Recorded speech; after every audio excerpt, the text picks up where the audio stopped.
ఇక్కడ పరిశీలకుడికి, సాక్షికి మధ్య వ్యత్యాసాన్ని అర్థం చేసుకోవడంలో సమస్య ఉంది. మనం ఒక విషయాన్ని గమనిస్తున్నప్పుడు అది ఉద్దేశపూర్వకంగా ఉంటుంది. When I observe things, it is with intention. కానీ దాన్ని సాక్షిగా చూసినప్పుడు అది ఉద్దేశం లేనిదిగా ఉంటుంది. అంటే అది అలా జరిగిపోతుంది.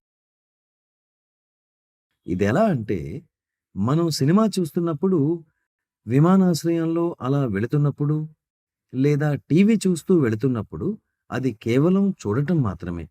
ఇక్కడ మీరు గమనిస్తున్నారు, అదే సమయంలో మీరు సాక్షిగా మాత్రమే ఉన్నారు. ఏదైనా చేయాలనే ఉద్దేశ్యంతో కూడిన పూర్తి శ్రద్ధ ఇక్కడ మీకు ఉండదు. Anyway, even Lord Krishna talks about in Gita to be a witness to your action. Srikrishna భగవానుడు కూడా మీ చర్యకు సాక్షిగా ఉండమని గీతలో చెబుతారు. అది ప్రజల్లో చాలా గందరగోళం సృష్టించింది. నేను గమనించాలని, నా చర్యలకు నేను సాక్షిగా మారాలని వారు అర్థం చేసుకున్నారు. కానీ నా అవగాహనలో సాక్షిగా ఉండటం అంటే పని చేసేటప్పుడు అందులో భగవంతుణ్ణి చూడాలని. It is like I am connected with my beloved, with my God. నేను నా ప్రియతమునితో, నా ప్రభువుతో అనుసంధానమై ఉన్నాను అని.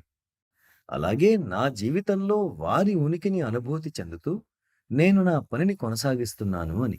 అటువంటి స్థితిలో కొనసాగుతున్నప్పుడు మనం ఎటువంటి ముద్రలను లేదా సంస్కారాలను ఏర్పరచుకోము. అప్పుడు ఇంకా ఇంకా చివరికి మరింత లోతైన స్థితిలోకి మునిగిపోతూ ఉంటాము. కాబట్టి భగవంతుని అస్తిత్వాన్ని సాక్షిగా చూడటం ఇక్కడ ముఖ్యమైన విషయం. అలా కాక మీ చర్యలన్నీ సాక్షిగా చూస్తూ ఉంటే మీకు తలనొప్పి మాత్రమే వస్తుంది.